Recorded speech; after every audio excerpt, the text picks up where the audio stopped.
عورتوں کے سر کے بال فروخت کرنا، انسانی بال فروخت کرنا ناجائز ہے، حرام ہے۔ اس پر بہت سے دلائل پیش کیے جا سکتے ہیں۔ آج کل ایک فیشن بن گیا ہے۔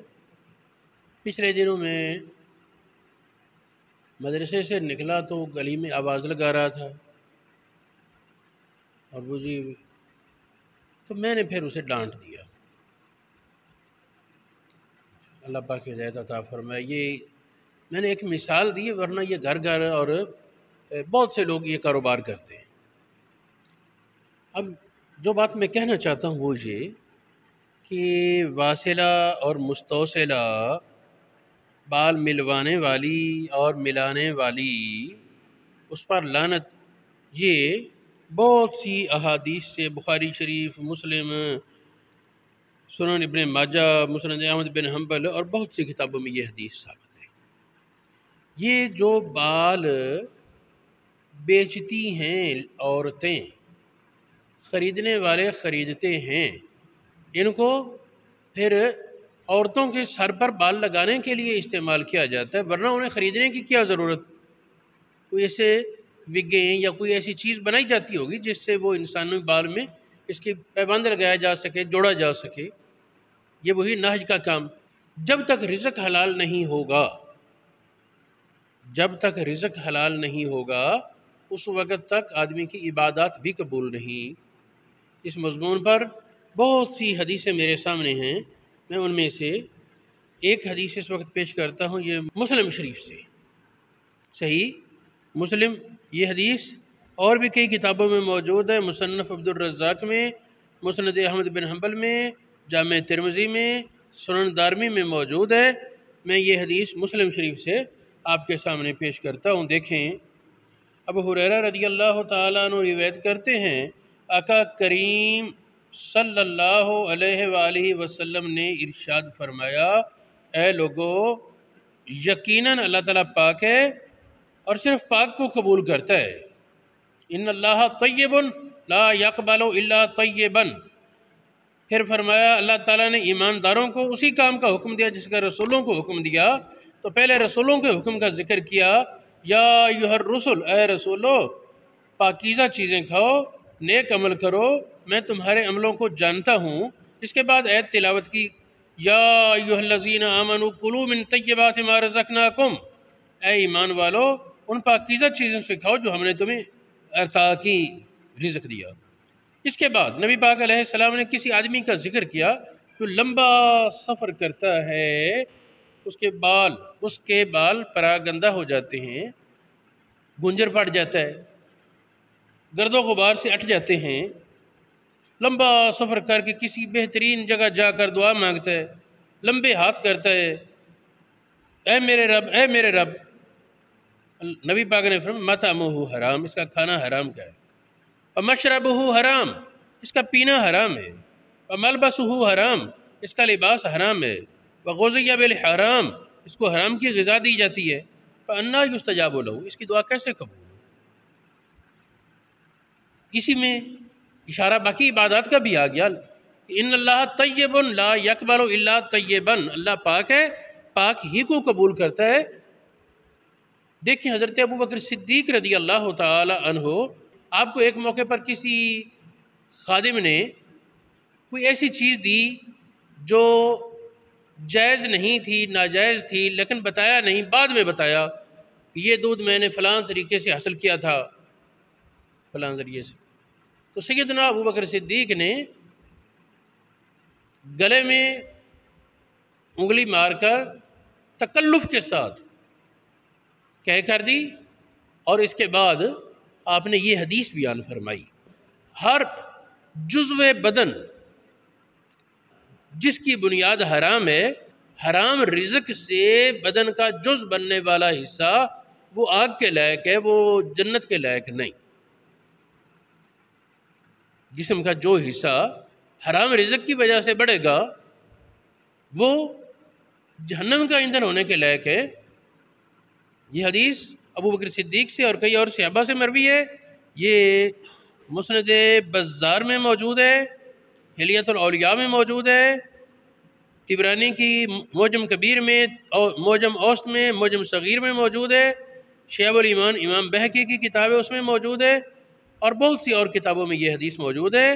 کلو لحم نبت من السحت، ہر گوشت جو حرام سے پیدا ہوا، فالنار اولی بہ، آگ اس کی زیادہ حقدار ہے۔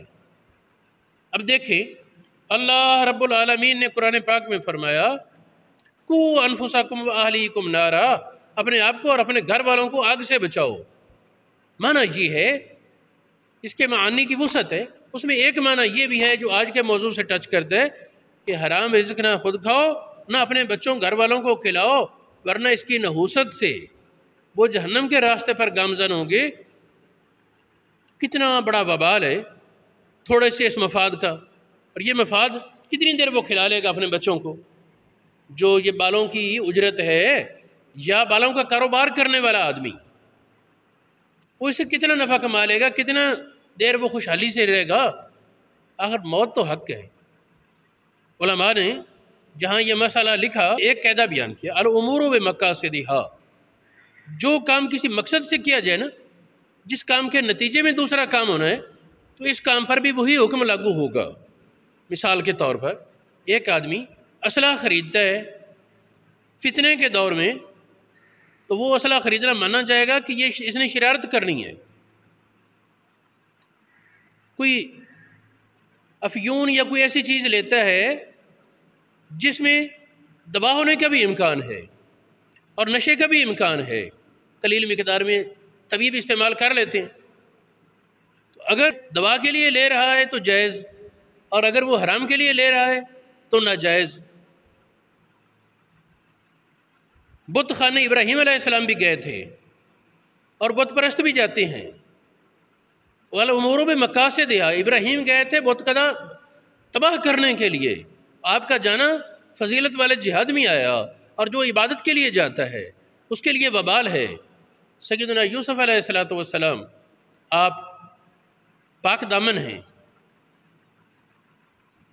آپ کا جانا زلیخا کے کمرے میں یہ اور تھا، اور اگر کوئی اور کسی فاحشہ عورت کے کمرے میں جائے گا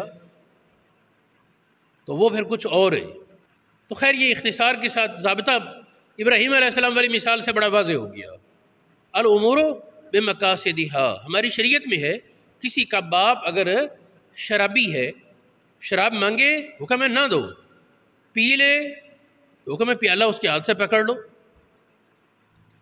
باپ بت خانے جاتا ہے تو چھوڑنے نہ جاؤ، جب اس کی واپس آنے کا وقت ہو تو اسے لے آؤ، لینے چلا جائے۔ اب یہ بھی بت خانے تو جا رہا ہے نا اس کے دروازے پر، لیکن الامور بمقاصدہا، کام اپنے مقصد پر اس کے حکم لگتے ہیں۔ ایک آدمی انگور خریدتا ہے، اس کا رس نچوڑتا ہے، اگر شراب بنانے کے لیے تو وہ بہت بڑے کبیرہ گناہ اور لعنت کا حقدار ہے، اور اگر وہ انگور کا رس نچوڑتا ہے اس سے مشروب بنانے کے لیے، اس کو پکا کر استعمال میں لانے کے لیے، تو وہ حلال ہے۔ الامور بمقاصدہا، بہت سی جگہ یہ قاعدہ موجود ہے۔ اس وقت اس کے حوالے یہ نہایہ شرح ہدایہ میں ہے، فتاوی حامدیہ میں ہے، الاشباح والنظائر میں ہے، اور غمز العیون علامہ حموی کی اور کئی کتابوں میں یہ مسئلہ موجود ہے۔ الامور بمقاصدہا، کاموں کا حکم ان کے مقاصد پر لگتا ہے۔ اگر مقصد اچھا تو کام کو اچھا مان لیں گے، مقصد برا تو کام کو برا مان لیں گے۔ جس طرح ایک روایت ملتی ہے کہ کسی نے مسجد کے دروازے پر کیل لگا دی کہ کوئی مسافر آئے گا اور اسے اپنی سواری باندھ لے گا، دوسرا آیا اس نے کیل اکھیڑ دی، کسی کو ٹھوکر لگے گی، پاؤں زخمی ہو جائے گا۔ اس کیل سے نہ کسی نے سواری باندھی نہ کسی کو ٹھوکر لگی، لیکن بخشش دونوں کی ہو گئی کہ مقصد دونوں کا اچھا تھا۔ وہ حدیث حضور علیہ السلام کسی سے پوچھا کمرے کی دیوار میں یہ سوراخ کیوں رکھا ہے؟ روشن دان تھا۔ عرض کی جی تازہ ہوا آئے، روشنی آئے۔ فرمایا کہ اگر تو اس لیے رکھتا تاکہ اذان کی آواز آئے، روشنی پھر بھی آتی، تازہ ہوا پھر بھی آتی، لیکن جب تک یہ کمرہ کھڑا رہتا تجھے ثواب ملتا رہتا۔ تو یہ بھی اسی دلیل پر ہے، الامور بمقاصدہا۔ اب دیکھیں، چونکہ یہ بال خریدنے والے سمجھتے ہیں، خریدنے والوں نے آگے بیچنا ہے، اور بالوں کو بیچنا جائز نہیں، انسانی بالوں کا فروخت کرنا جائز نہیں۔ جو خریدتے ہیں وہ بیچنے کے خریدتے ہیں، وہ بھی جائز نہیں۔ جو ان سے خریدتے ہیں اور اس سے کچھ چیزیں بنانا چاہتے ہیں، ان کے لیے بھی جائز نہیں، رزق حرام ہے۔ تو دیکھیں ہمارے جن علماء نے اس کا فتویٰ دیا وہ دیکھیں، ہدایہ شریف، بدایہ، فتح القدیر، عنایہ، بنایہ، رد المختار، کنز الدقائق، تبیین الحقائق، بحر الرائق، فقہ المذاہب الاربع، مجمع الانہر، ان سب کے صفحات میرے پاس موجود ہیں، اگر کسی کو ضرورت ہے تو پیش کیا جا سکتا ہے۔